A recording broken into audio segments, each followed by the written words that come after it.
আসসালামু আলাইকুম প্রিয় নবম ও দশম শ্রেণীর শিক্ষার্থীরা, আজকে তোমাদের বাংলা একটি আমরা গদ্য আলোচনা করব। গদ্যের গুরুত্বপূর্ণ 20টা এমসিকিউ, এগুলো বিভিন্ন সময় বোর্ডে আসছে এবং এগুলা এই টেস্ট পরীক্ষা বা বার্ষিক পরীক্ষাও আসতে পারে।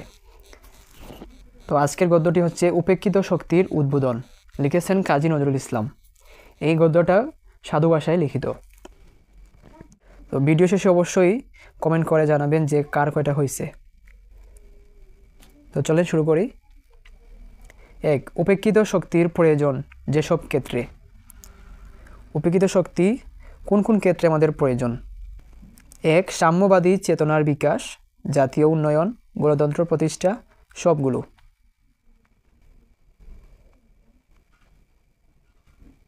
সঠিক উত্তর হচ্ছে সবগুলো। উপেক্ষিত শক্তির প্রয়োজন, এই উপেক্ষিত শক্তিটা আমাদের সাম্যবাদী চেতনার বিকাশ, জাতীয় উন্নয়ন এবং গণতন্ত্র প্রতিষ্ঠার সবগুলোর জন্যই দরকার। তাহলে সঠিক উত্তর হচ্ছে সবগুলো। 2. উপেক্ষিত শক্তির উদ্বোধন প্রবন্ধটি কোন প্রবন্ধ গ্রন্থের অন্তর্ভুক্ত? বিশ্বেরবাসী, সাম্যবাদী, সর্বহারা নাকি যুগবাণী?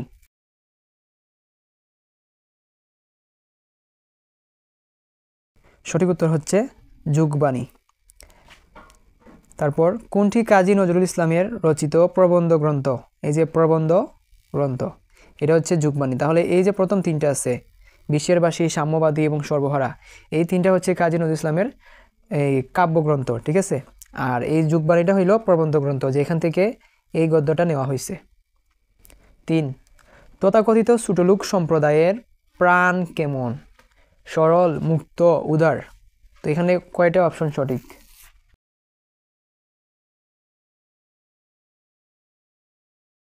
সঠিক উত্তর হচ্ছে ঘ। ছোটলোক সম্প্রদায়ের প্রাণ সরল, মুক্ত এবং উদার, তিনটেই সঠিক। তবে এখানে একটা বিষয় খেয়াল রাখতে হবে যে পাঠের মধ্যে স্পষ্ট বলা হচ্ছে তাদের অন্তর হচ্ছে কাচের ন্যায় স্বচ্ছ, আর প্রাণ হইল সরল, মুক্ত, উদার। সো প্রাণ এবং অন্তর এইটা একটু খেয়াল রাখবা। 4 নম্বর, ছোট লোকেরা স্বচ্ছ অন্তর নিয়েও কোনো কার্য সাধন করিতে না পারার কারণ কি? অভিজাতদের অত্যাচার, ভদ্র সম্প্রদায়ের অহমিকা মানে হচ্ছে অহংকার, দারিদ্রতা, বৈষম্য।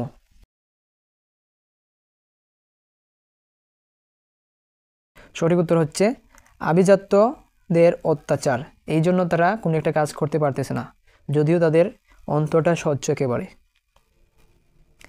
নিচের উদ্দীপকটি পড়ুন এবং 5 ও 6 নং প্রশ্নের উত্তর দিন। সবার উপরে মানুষ সত্য, তাহার উপরে নাই। একসাথে আছি, একসাথে বাঁচি, আজও একসাথে থাকবই। সব বিভেদের রেখা মুছে দিয়ে সাম্যের ছবি আঁকবই।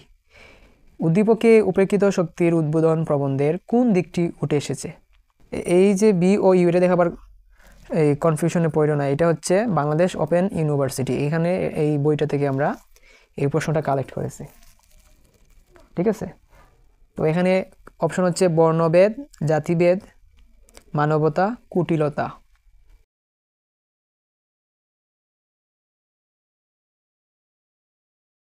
তো দেখো, এরকম প্রশ্ন কিন্তু বেশ কঠিন হয়, এটা বুঝতে হয় দুইটা উদ্দীপক কম্পেয়ার করে। এখানে বলছে সবার উপরে মানুষ সত্য, তাহার উপরে নাই। তার মানে আমরা এখানে বুঝতে পারতেছি যে এখানে মানবতার বিষয়টা বলা হয়েছে। তাহলে প্রবন্ধের কোন দিকটি উঠে এসেছে? মানবতা।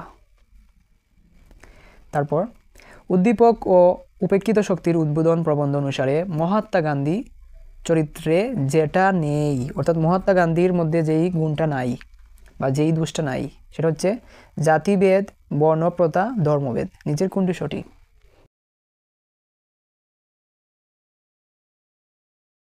তো সঠিক আনসার হচ্ছে ঘ নম্বর।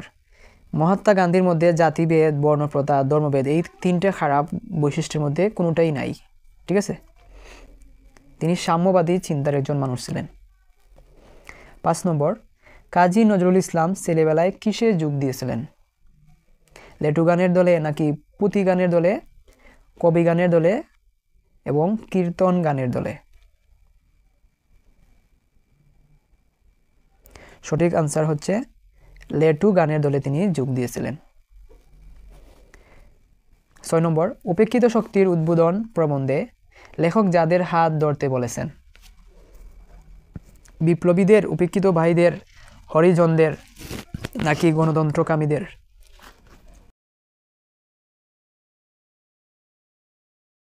সঠিক উত্তর হচ্ছে উপেক্ষিত ভাইদের হাত ধরতে বলেছেন। নিচের উদ্দীপকটি পড়ুন এবং 7 ও 8 নং প্রশ্নের উত্তর দিন। ডক্টর আম্বেদকর ব্রিটিশ ভারতে হরিজন সম্প্রদায়ের নেতা ছিলেন। ভারতের স্বাধীনতা সংগ্রামে তিনি ধনী গরিব, কুলি মজুর, ধর্ম বর্ণ নির্বিশেষে সকলকে বুকে টেনে নিয়েছিলেন। ঠিক আছে। 7 উদ্দীপকে ডক্টর আম্বেদকরের সঙ্গে উপেক্ষিত শক্তির উদ্বোধন এই প্রবন্ধের যে চরিত্রের মিল রয়েছে। তো এই গদ্যে কিন্তু আলোচনা করেছে একজন মনীষীর কথা। সো এটা কি হবে? রবীন্দ্রনাথ ঠাকুর, অবনীন্দ্রনাথ ঠাকুর, নাকি চিত্তরঞ্জন দাস, নাকি মহাত্মা গান্ধী? তো কারেক্ট আনসার হচ্ছে মহাত্মা গান্ধী। তিনিও এরকম ধনী গরিব, কুলি মজুর, ধর্মবর্ণ সবাইকে বুকে টেনে নিয়েছিলেন। 8 উদ্দীপক ও উপেক্ষিত শক্তির উদ্বোধন প্রবন্ধের চেতনা বাস্তবায়িত হলে আমাদের সমাজ ও রাষ্ট্রীয় জীবনে সুখ ও সমৃদ্ধি বিরাজ করবে। খ সাম্যবাদ বিরাজ করবে। গ অভিজাততন্ত্র বিরাজ করবে। ঘ গণতন্ত্র বিরাজ করবে।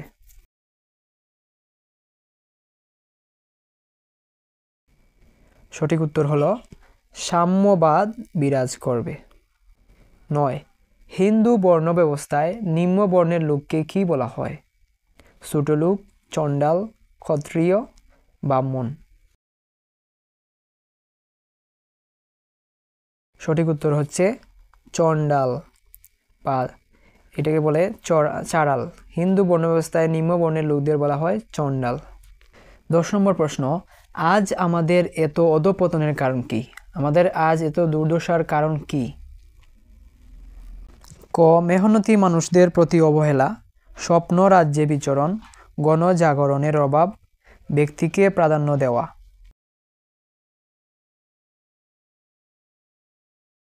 সঠিক উত্তর হচ্ছে মেহনতি মানুষদের প্রতি অবহেলাই আমাদের অধঃপতনের কারণ। আমরা তথাকথিত ছোটলোক সম্প্রদায়কে আমরা ঠিকভাবে মূল্যায়ন করতে পারিনি, সেজন্য আমাদের এই অধঃপতন। 11 আজ আমাদের মহাজাগরণের দিনে কত আনা শক্তি উপেক্ষিত ব্যক্তিদের উপর নির্ভর করছে? এটা টেক্সট বুকের একটা এমসিকিউ, তোমাদের পাঠ্য বইয়ের। ক 6 আনা, খ 8 আনা, গ 10 আনা, ঘ 12 আনা। সঠিক উত্তর হচ্ছে 10 আনা। আমরা এই 10 আনা শক্তিকে আমরা অবহেলা করতেছি। আরেকটা বিষয়, এই ছোটলোক সম্প্রদায় এই নামটা দিয়েছে কিন্তু ভদ্র সম্প্রদায় বা অভিজাত যারা আছে তারাই, অভিজাতরা এই নামটা দিয়েছে। ঠিক আছে। সো এটা সঠিক আনসার হচ্ছে 10 আনা। নিচের উদ্দীপকটি পড়ো এবং 12 নং প্রশ্নের উত্তর দাও। বৃত্ত চড়িল উটের পৃষ্ঠে, উমর ধরিল রশি, মানুষে স্বর্গে তুলিয়া ধরিয়া, ধুলায় নামিল শশী। 12 নং প্রশ্ন বলছে উপেক্ষিত শক্তির উদ্বোধন প্রবন্ধে প্রাবন্ধিকের কোন মানসিকতার পরিচয় উদ্দীপকে প্রকাশ পেয়েছে? সো ক হচ্ছে অসাম্প্রদায়িকতা, খ হচ্ছে সত্যবাদিতা, গ হচ্ছে ভ্রাতৃত্ববোধ এবং ঘ হচ্ছে সাম্যবাদিতা।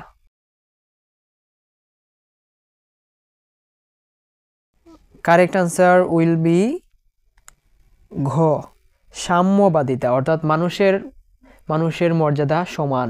এখানে উমর যে খলিফা, ইসলামের দ্বিতীয় খলিফা, উনি এবং ওনার চাকর ভৃত্য যে সে উভয় তারা বিনিময় করে উটের পৃষ্ঠে উঠতেছেন।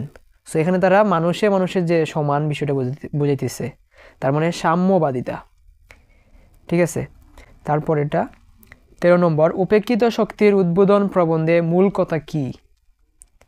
এটা কুর্সটিকা ওয়েবসাইট থেকে নেওয়া এই এমসিকিউটি। ক হচ্ছে সাম্যবাদ, খ হচ্ছে সংগ্রাম, গ হচ্ছে প্রকৃতি প্রেম এবং ঘ হচ্ছে মুক্তিযুদ্ধ।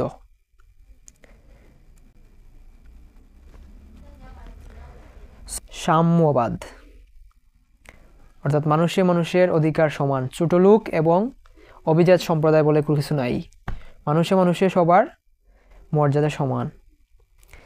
এরপর এটা দেশে যুগান্তর সাধনের জন্য কোনটি দরকার?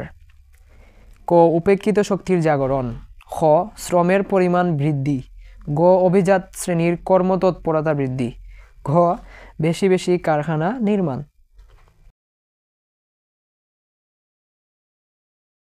আনসার বুঝতেই পারতেছো, এটা হচ্ছে উপেক্ষিত শক্তির জাগরণ ঘটাতে হবে, দেশে যদি যুগান্তর আনতে হয়। 15 নম্বর, বোধন শব্দটি কাজী নজরুল ইসলাম কোন অর্থে প্রয়োগ করেছেন? এইটা নিজেরা কমেন্টে আমাকে অবশ্যই জানাবা, ঠিক আছে? কমেন্ট করবেন। নেক্সট, আমরা তাহাদিগকে উপেক্ষা করিয়া আসিতেছি, এই বাক্যে তাহাদিগকে বলতে কাদের বোঝানো হয়েছে? ক ছোটলোক সম্প্রদায়, খ ভদ্র সম্প্রদায়, গ বিদ্রোহী জনতা এবং ঘ হচ্ছে চণ্ডাল। সঠিক উত্তর হচ্ছে ছোটলোক সম্প্রদায়। এখানে তাহাদিগকে শব্দ দ্বারা ছোটলোক সম্প্রদায়কে বোঝানো হয়েছে।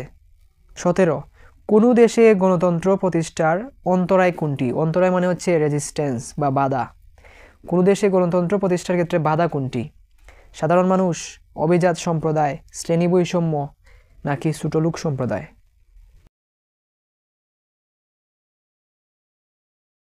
সঠিক উত্তর হচ্ছে শ্রেণী বৈষম্য। শ্রেণী বৈষম্যের কারণে গণতন্ত্র প্রতিষ্ঠা করা সম্ভব হচ্ছে না। 18, মানুষকে মানুষ হইয়া ঘৃণা করা কিসের ধর্ম নয়? জগতের, মানুষের, আত্মার, মানবতার?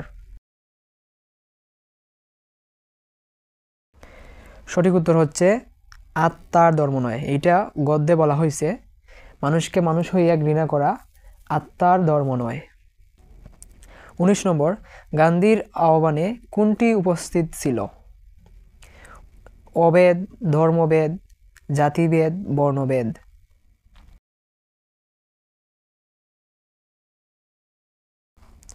সঠিক উত্তর হচ্ছে অভেদ। গান্ধীর আহ্বানে ধর্মের ভেদ, জাতিভেদ এই তিনটা ছিল না। এই তিনটা খারাপ জিনিস, এগুলো ছিল না।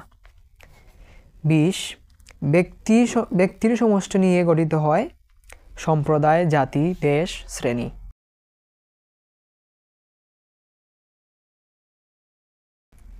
সঠিক উত্তর হলো ব্যক্তির সমষ্টি নিয়ে গঠিত হয় জাতি।